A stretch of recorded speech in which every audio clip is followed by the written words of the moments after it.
Salut et bienvenue sur le podcast S'élever en même temps que son enfant. Je suis Maude, coach certifiée chez Mercredi, mais surtout maman de 3 enfants. Sur ce podcast, je t'aide à conjuguer la bienveillance avec la réalité de ton quotidien de maman. Utiliser ton choix d'une parentalité bienveillante comme un accélérateur de ton propre développement personnel. T'aider à changer de regard sur les situations que tu vis avec ton enfant pour t'en servir, pour grandir et apprendre sur toi. Hey, salut! Je suis contente de te retrouver aujourd'hui pour un nouvel épisode, mais un épisode légèrement différent de ce que tu as l'habitude d'entendre sur le podcast S'élever en même temps que son enfant, parce qu'aujourd'hui, c'est moi qui suis interviewée. En fait, je te propose de découvrir aujourd'hui un épisode où j'ai été invitée sur le podcast de Mel Bontemps. Son podcast s'appelle Shift You. Lors de cette interview, je te partage un peu plus ma vision de la parentalité. Je réponds aux questions de Mel et je présente pourquoi est-ce que la parentalité bienveillante me tient tant à cœur. Pourquoi les émotions sont pour moi un élément central dans la parentalité, dans ton développement personnel. Bref, je vais pas faire durer le suspense plus longtemps. Je te laisse découvrir mon interview sur le podcast Shift You de Mel. Je te souhaite une très bonne écoute. Merci Maude d'avoir accepté l'invitation pour ce mois-ci. Merci à toi de ton invitation, vraiment enchantée. Alors Maude, tu es spécialisée dans différents axes, en tout cas comme entrée en matière. Si je devais te présenter en quelques mots avant que tu ne le fasses bien mieux que moi sans doute, dans ton activité, tu mets une emphase toute particulière sur les émotions, une parentalité bienveillante, l'accompagnement pour les mamans, pour les couples aussi, principalement en ligne, mais ça on en reparlera. Aujourd'hui, on va parler de tous ces sujets de prédilection puisque tout tourne autour de ces axes-là. Et tu as aussi ouvert ton podcast, S'élever en même temps que son enfant, il y a plusieurs années. Quand est-ce que tu l'as ouvert, le podcast? Écoute, il va fêter ses 4 ans. Cette année, il fêtera ses 4 ans déjà. Super, c'est la saison 4. Un petit morceau. Ouais. Et, le nom du podcast en lui-même nous donne la couleur. Ça nous donne la couleur de ces grandes thématiques et cette grande thématique qui te parle et qui te tient à cœur. S'élever en même temps que son enfant, ça a beaucoup de sens aujourd'hui, effectivement, pour beaucoup de femmes, pour beaucoup de familles. Ça va, je t'ai présenté comme il le fallait. Mais oui, parfaitement. Parfaitement. Je voudrais ajouter quelque chose sur qui tu es, tes accompagnements. Ouais, écoute, me présenter, donc oui, Maude, effectivement, j'aime me définir comme une maman parfaitement imparfaite. Parce que même si je prône, entre guillemets, l'éducation bienveillante, positive, quel que soit le nom qu'on lui donne finalement, j'en reste pas moins une être humaine, un être humain qui quelquefois se trompe, quelquefois n'a pas les bonnes réactions, et puis au contraire c'est plutôt une bonne chose parce que en étant imparfaite justement, j'apprends à mes enfants comment on fait pour réparer. J'apprends à mes enfants que la perfection c'est un mirage, un poison doré, mais que c'est une utopie, c'est pas une réalité, et que c'est surtout pas un objectif vers lequel se contraindre. Donc ouais, je suis maman, j'ai 3 enfants qui auront cette année 11 ans, 9 ans et 6 ans. Voilà. Et donc effectivement, je suis coach parental, et moi mon truc c'est vraiment d'accompagner les parents dans ce choix d'une éducation respectueuse de leur enfant, mais que cette bienveillance qu'ils veulent pour leur enfant, qu'ils se l'appliquent également pour eux-mêmes.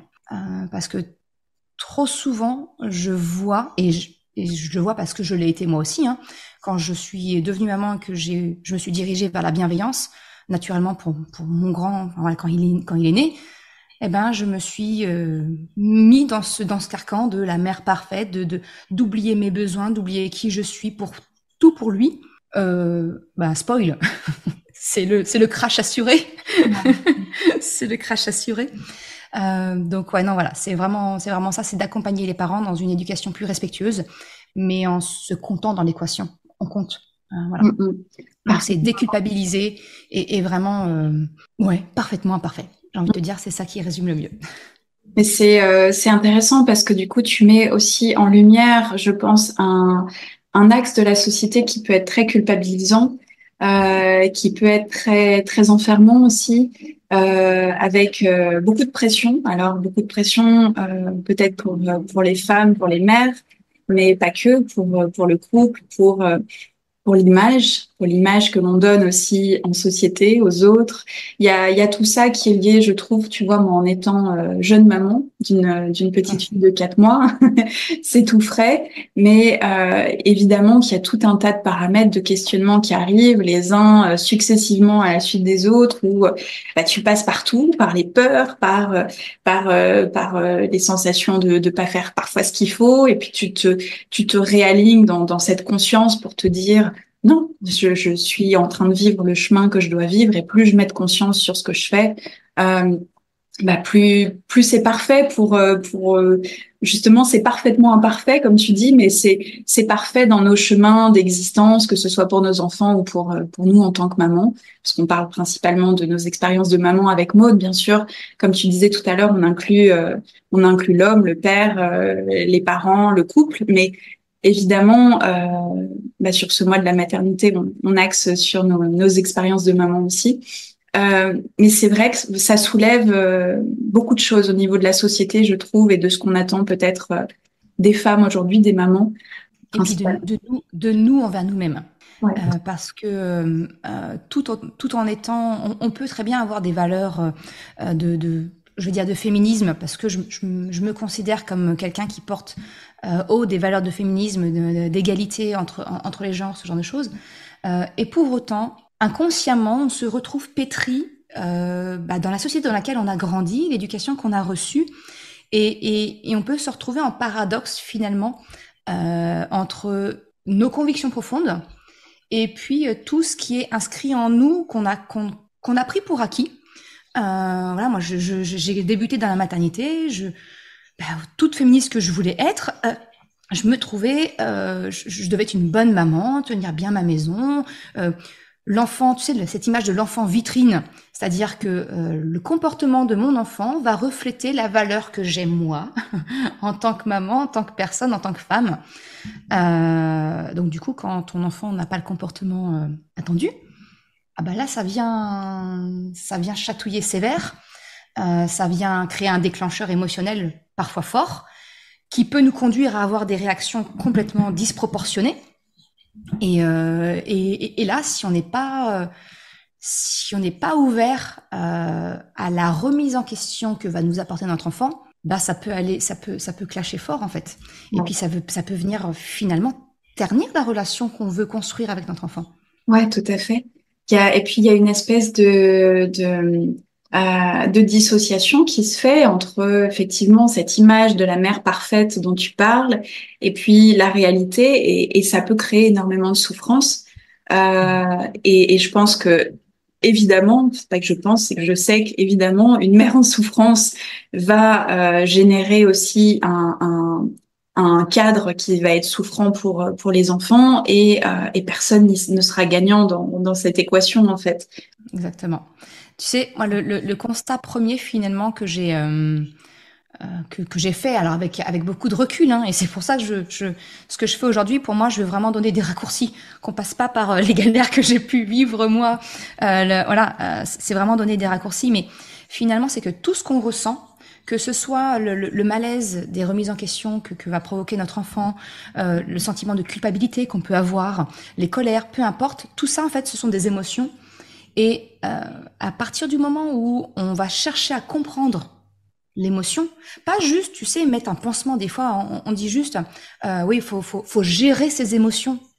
Mais c'est pas un dossier que tu mets dans un classeur et que tu ranges dans un placard. Ça se gère pas des émotions. Ça se vit, Ça se vit. ça se comprend. Faut comprendre le message de l'émotion. Ça s'accueille et ça s'exprime ensuite.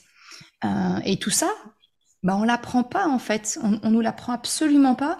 Et on se trouve complètement démunis. Et finalement, bah, c'est notre pilote automatique qui va venir réagir à notre place. Et bien souvent, quand on fait le choix d'une éducation différente de celle qu'on a connue, on n'a pas ces automatismes-là. Ces automatismes-là, ils vont être liés à l'éducation qu'on a reçue, peut-être trop autoritaire, peut-être trop laxiste, peut-être peu importe si tu veux, mais on va revenir avec nos vieux automatismes qui n'ont rien à voir finalement avec le choix d'éducation qu'on veut.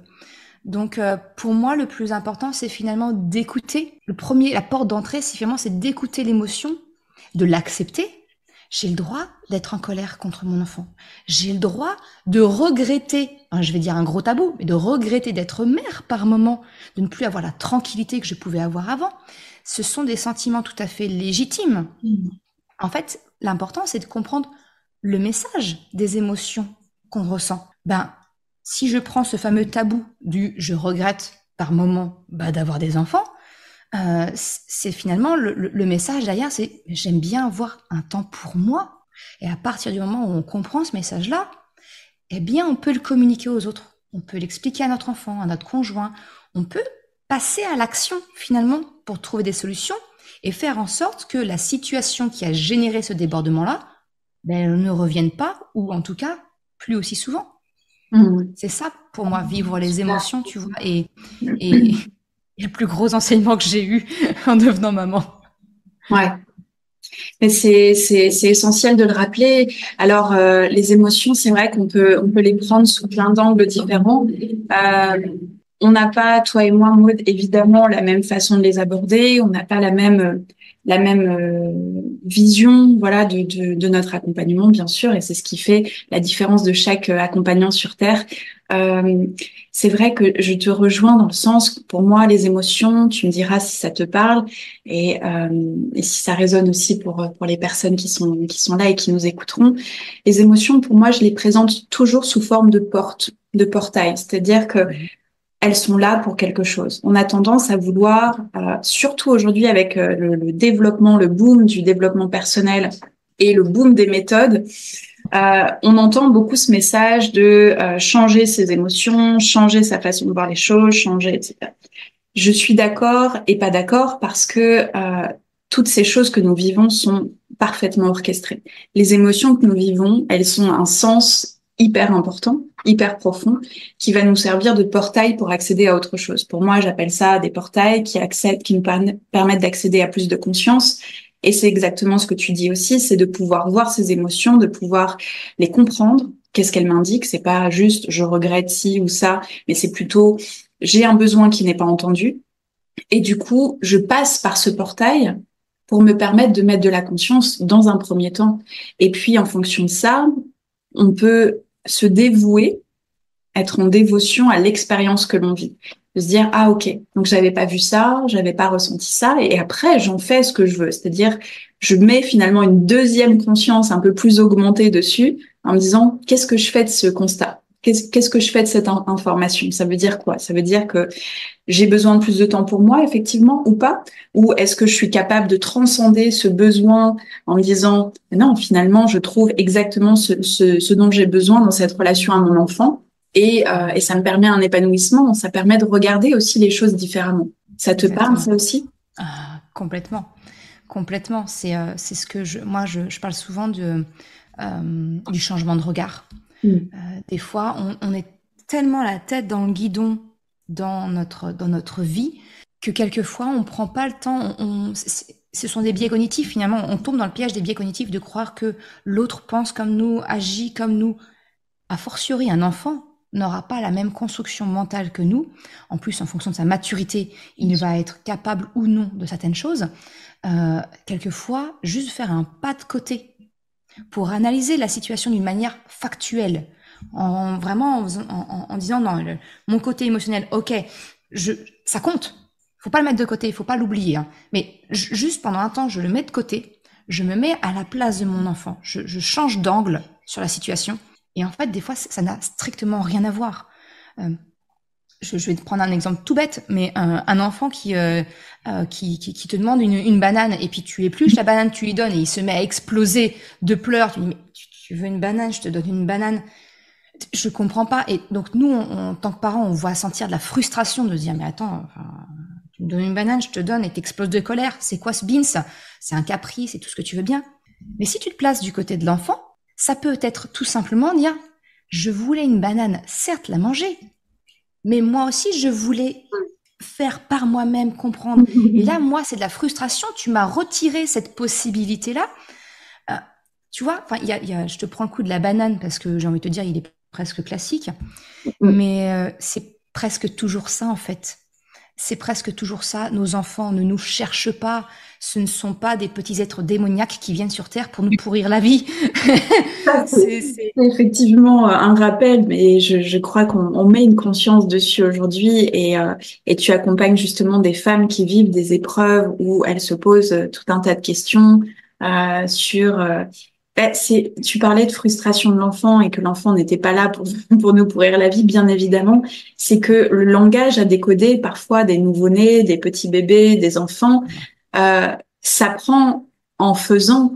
Et ça nous demande du coup une capacité d'analyse, d'intuition, d'observation aussi qui est décuplée, qui sont décuplées parce que on apprend aussi un nouveau langage avec notre enfant et on a besoin de transcender beaucoup de limitations de nos perceptions, de notre humain un petit peu contrôlant et d'aller au-delà. Tu vois, c'est pour ça que je parle beaucoup de transcendance, moi, quand je parle de maternité, parce que bah, tu vas au-delà de ce que tu vois, de ce que tu pensais être capable de faire. Tu vas au-delà d'une forme de conscience aussi. Voilà, tu fusionnes presque avec ton enfant pour comprendre ses besoins d'une autre manière, en fait. Exactement. Et en plus, c'est quelque chose à laquelle on n'est pas préparé. C'est quelque chose à laquelle on n'est pas nécessairement préparé. Toi, tu parles de transcendance et on en parlait en off. Moi, je considère vraiment la maternité ou la parentalité, si ce sont des hommes qui écoutent. Mais je vois vraiment la maternité-parentalité soit comme un déclencheur de développement personnel, soit comme un accélérateur, si on est déjà dans cette démarche-là. Mm. Parce que finalement, c'est vraiment ça. On découvre quelqu'un et ça nous met dans une position de celui qui doit se mettre, un peu comme un professeur qui doit se mettre à la hauteur de l'enfant euh, pour le comprendre, d'une part, et ensuite pour lui apprendre. Mais souvent, on veut tout de suite lui apprendre. Mais en fait, c'est le point de départ, si on veut vraiment accompagner son enfant en pleine conscience, c'est de prendre le temps de comprendre, de chercher à comprendre, de décrypter tout ce langage non verbal, parce qu'en plus, toi, t'as une petite fille de 4 mois, je veux dire, un bébé, ne parle pas, mais pour autant communique. Ah oui. Et voilà, et c'est toute c'est un changement de regard qu'on doit avoir sur l'enfant. C'est plus facile à avoir, j'ai envie de te dire, presque sur un bébé, sur un nourrisson, parce qu'on sait très bien qu'il communique aujourd'hui, alors qu'il ne parle pas. Mais c'est vrai avec un enfant de 2 ans, c'est vrai avec un enfant de 3 ans, c'est vrai.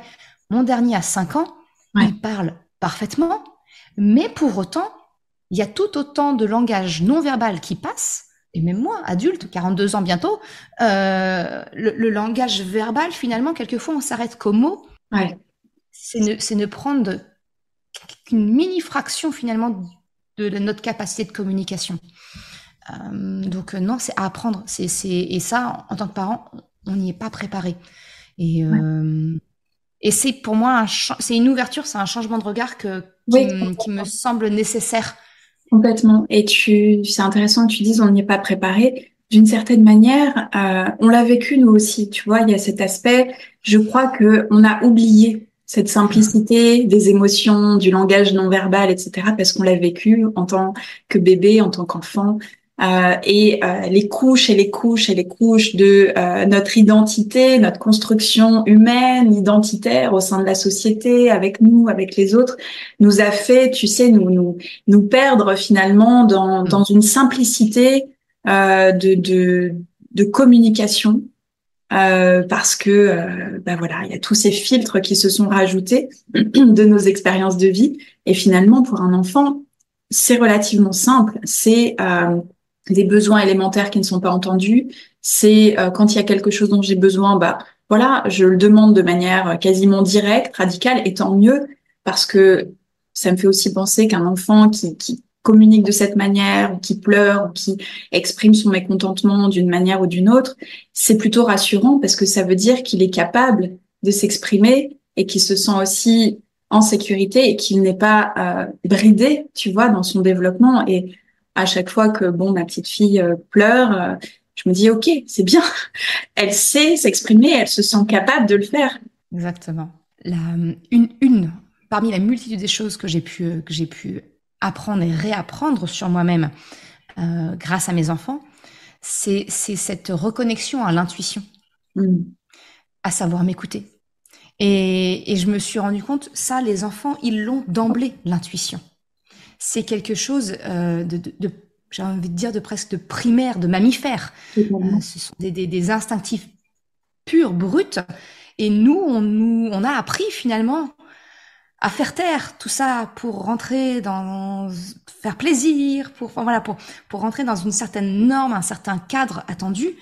Et tu vois, une des choses que j'essaye en tout cas le plus, c'est d'apprendre à mes enfants à conserver cette intuition, à ne pas oublier cette petite voix, ce rapport au corps qui te parle. Je, je, truc tout bête. Quand mes enfants étaient au stade, si tu veux, d'apprendre justement la continence, enfin voilà, l'acquisition de la continence, on n'apprend pas, c'est un acquis, l'acquisition de la continence, je leur parlais toujours, de dire, mais écoute ton corps, qu'est-ce qu'il te dit? Et mon fils qui me dit, mon dernier qui me dit, mais maman, mon corps, il n'entend pas, il n'a pas d'oreille. Mais tu vois, c'est vraiment d'essayer de conserver cette faculté d'intuition auprès des enfants. Et nous, en tant qu'adultes, c'est de réapprendre ça grâce à nos enfants. Pour moi, on a énormément à gagner à ça. Et en plus, si on réapprend à le faire à l'approche de nos enfants, c'est un cercle vertueux quelque part qu'on va mettre en place parce que du coup, on va montrer à nos enfants de ne pas le perdre, de vraiment le conserver. Je pense que c'est vraiment, ouais, c'est vraiment important finalement. C'est primordial, je crois, ce que tu dis, effectivement, ce rappel de l'intuition que nous, en tant qu'adultes, on a tendance à avoir oublié parce que la force des choses nous fait vivre aussi des expériences qui nous alourdissent souvent, parce que on s'attache, c'est le propre de l'humain, il s'attache aux choses, il s'attache aux émotions, il s'attache à l'expérience qu'il a vécue et il en crée une histoire et puis l'histoire prend une ampleur incroyable et jusqu'au moment où encore une fois nous aussi on reprend conscience de ce qui est là pour pouvoir remettre de la légèreté et effectivement cette intuition elle est disponible pour les parents, pour les femmes, pour tout le monde, pour les enfants et effectivement ça nous permet en observant nos enfants comme tu le dis de revenir à cet essentiel. C'est aussi ce qui me frappe tu vois dans ces relations avec des petits bébés ou des jeunes enfants, c'est cette simplicité d'être et d'action et de s'exprimer qui est finalement, voilà, je vais droit au but, j'exprime les choses et comme tu le dis, effectivement, ça nous permet de reconnecter à cette intuition nécessaire et primordiale, quoi. Exactement. C'est vraiment de revenir à la, à la, à la racine des choses, à l'essence des choses finalement, à l'essence des choses. Et c'est ça qui, pour moi, permet aussi, si tu veux, d'avoir toutes ces prises de conscience, de s'autoriser aussi de déconstruire les automatismes qu'on peut avoir, l'éducation qu'on a reçue. Parce que souvent, quand on est parent et qu'on fait ce choix d'une éducation plus respectueuse de l'enfant, alors en plus, dans la société française, il y a un grand amalgame entre bienveillance et laxisme.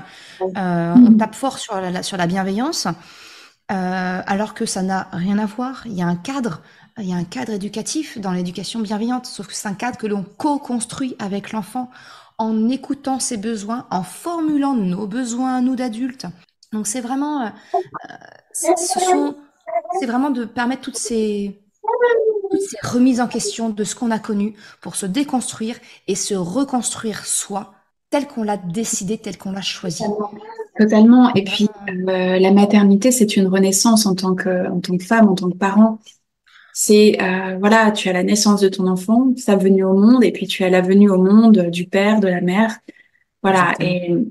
Et c'est intéressant. Alors, je sais que c'est peut-être pas ton approche, mais mon approche, moi, elle est très reliée au divin, au sacré, à Dieu et à cette conscience qu'on pourrait aussi appeler la conscience christique d'une certaine manière. Et tu as cette notion de renaissance, de renaître à soi-même.